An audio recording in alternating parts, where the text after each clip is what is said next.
Greetings to you in the name of Jesus Christ. यीशु मसीह के नाम में मैं आप सबका अभिवादन करता हूँ। Welcome to this Hindi Bible study of Ebenezer Ministries. तो मैं आप सभी का इस हिंदी बाइबल स्टडी में आप सबका स्वागत करता हूँ। For today's Bible study, let us turn to the Gospel according to Matthew chapter 16, verses 21 to 28. और आज की बाइबल स्टडी के लिए हम देखेंगे मत्ती रचित सुसमाचार उसका 16 अध्याय उसका 21 से 28 वचन। Verses 21 and 22. From that time, Jesus began to show to his disciples that he must go to Jerusalem and suffer many things from the elders and chief priests and scribes and be killed and on the third day be raised. And Peter took him aside and began to rebuke him, saying, God be merciful to you, Lord, this shall by no means happen to you.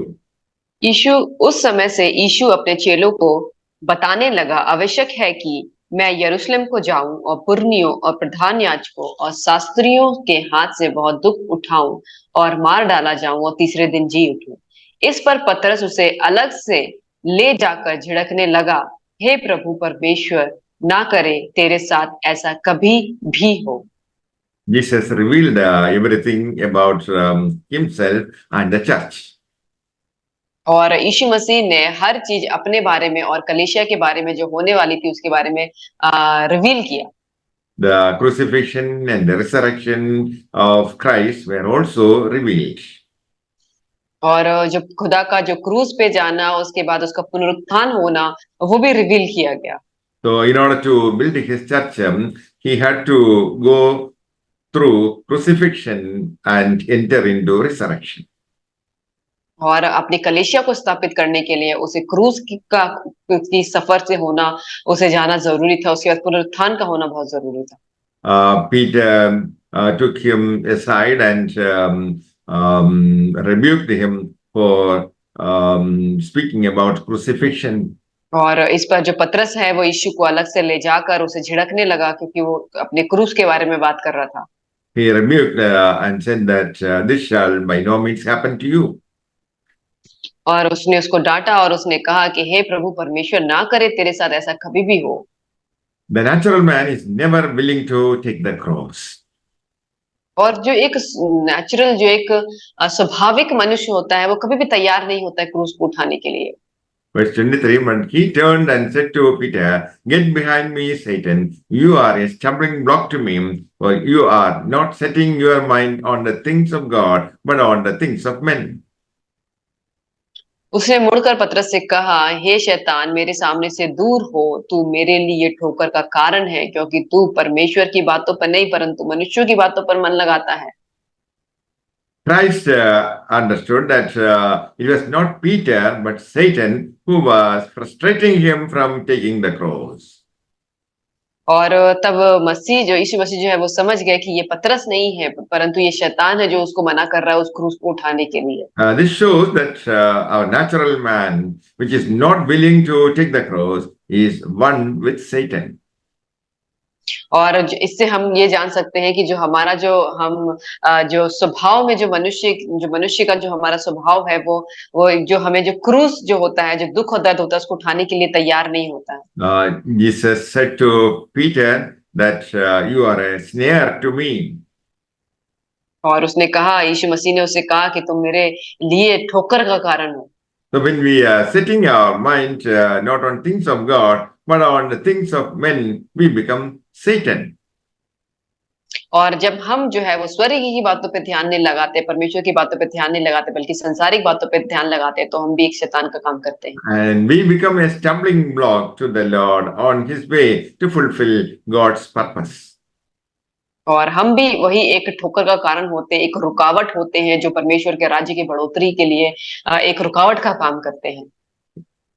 Verse 24, then Jesus said to his disciples, if anyone wants to come after me, let him deny himself and take up his cross and follow me. और तब यीशु ने अपने चेलों से कहा, यदि कोई मेरे पीछे आना चाहे तो अपने आप का इनकार करे और अपना क्रूस उठाए और मेरे पीछे हो ले। To deny ourselves is to forfeit our soul life, the natural life. और हमें अगर हम अपने क्रूस को उठाते हैं तो इसका मतलब ये है कि जो हमारा स्वाभाविक जो शरीर है हम उसका इनकार करते हैं। Our soul life is our self. और जो हमारा जो जो ये जीवन है वो जो हमारे जो शारीरिक जीवन जो है वही हमारा ये संसारिक जीवन को दर्शाता है। Self is expressed through our mind. और हमारा जो ये शरीर है वो हमारे दिमाग से हमें वो दिखाता है कि वो चलता है उसके अनुसार। So this was what happened with Peter. और यही हुआ पतरस के साथ। Hence, the Lord's subsequent word indicated that Peter had to deny himself. और तब इसीलिए यीशु ने उसे कहा कि उसे अपने आप का इनकार करना पड़ेगा। In other words, Peter was not to save his soul life, but lose it. और इसका मतलब ये नहीं था कि वो अपने जीवन को नहीं बचा रहा था, वो खो रहा था। Losing the soul life is the reality of denying the self. और जब अपने आत्मिक जीवन को जब हम बचाते हैं तो मतलब वो है कि हम अपने आप का इनकार करते हैं। This is to take up the cross. और इसका मतलब यही वो मतलब है कि क्रूस को उठाना। We, the believers, were crucified with Christ and now bear the cross. और हम जो है मसीह के साथ क्रूस पे चढ़ाए गए हैं और अभी हम अपने क्रूस को उठाते हैं। Christ first bore the cross and then was crucified. पहले यीशु मसीह ने क्रूस को उठाया, उसके बाद उसे क्रूस पे चढ़ाया गया। To us, to bear the cross is terminating our self. और हमारे लिए क्रूस को उठाना मतलब हम अपने जीवन को खत्म करने के बराबर। That is killing our natural life or our old man. और इसका मतलब ये है कि हमारे स्वाभाविक जीवन जो हमारा पुराना जीवन है उसको खत्म कर। In so doing, we deny ourselves that we may follow the Lord. और इसी में हम अपने आप का इनकार करते हैं ताकि हम खुदा के पीछे चल सकें। Before the Lord's crucifixion, disciples followed him in an outward way. और यीशु मसीह के क्रूस से पहले जो चेले थे वो जो बाहरी रूप से वो उसके पीछे चलते थे। But now after his resurrection, we follow him in an inward way. और अभी उसके पुनरुत्थान के बाद हम आंतरिक रूप से उसके पीछे चलते हैं। Because in the resurrection, he has become the life-giving spirit. और क्योंकि पुनरुत्थान के बाद जो है वो जीवन देने वाला आत्मा बन गया। He is dwelling or living in our spirit. और वो हमारे स्पिरिट में, वो हमारी आत्मा में वास करता है। And we follow him in our spirit. और हम अपनी आत्मा में उसके पीछे चलते हैं। Verse 25, for whoever wants to save his soul life shall lose it, but whoever loses his soul life for my sake shall find it. क्योंकि जो कोई अपना प्राण बचाना चाहे वह उसे खोएगा और जो कोई मेरे लिए अपना प्राण खोएगा वह उसे पाएगा। Verse 26, for what shall a man be profited if he gains the whole world but forfeits his soul life? Or what shall a man give in exchange for his soul life? यदि मनुष्य सारे जगत को प्राप्त करे और अपने प्राण की हानि उठाए तो उसे क्या लाभ होगा, या मनुष्य अपने प्राण के बदले क्या देगा? Our soul life is replaced by Jesus himself. और हमारा जो प्राण है वो यीशु मसीह के जीवन से हमने उसको रिप्लेस कर दिया, बदल दिया है। Verse 27, for the Son of Man is to come in the glory of his Father with his angels, and then he will repay each man according to his doings. मनुष्य का पुत्र अपने स्वर्गदूतों के साथ अपने पिता की महिमा में आएगा और उस समय वह हर एक को उनके कामों के अनुसार प्रतिफल देगा। Here we find that the Lord's rewarding of his followers at his coming back. और यहाँ हम देखते हैं कि खुदा के पीछे चलने वाले लोगों को खुदा रिवॉर्ड दे रहा है। And it will be according to whether they lose or save their soul. और इसके अकॉर्डिंग है कि वो अपनी आत्मा को बचा पाए या नहीं बचा पाए। And this will take place at the judgment seat of Christ when he comes back.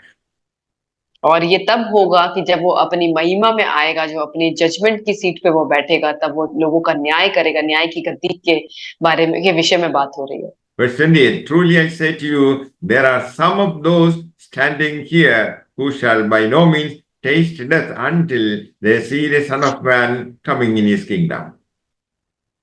और मैं तुमसे सच कहता हूँ कि जो यहाँ खड़े हैं, उनमें से कुछ ऐसे हैं कि वे जब तक मनुष्य के पुत्र को उसके राज्य में आते हुए ना देख लेंगे, तब तक मृत्यु का स्वाद कभी ना चखेंगे। This was fulfilled in the Lord's transfiguration on the mountain. और ये तब फुलफिल हुआ जब एक पहाड़ पे जब परमेश्वर का जो रूपांतरण हुआ, उस समय पे ये जो भविष्यवाणी थी ये पूरी हुई। His transfiguration was his coming in his kingdom. और उसका जो ये रूपांतरण हुआ वो यही था कि उसके राज्य में आने के बारे में।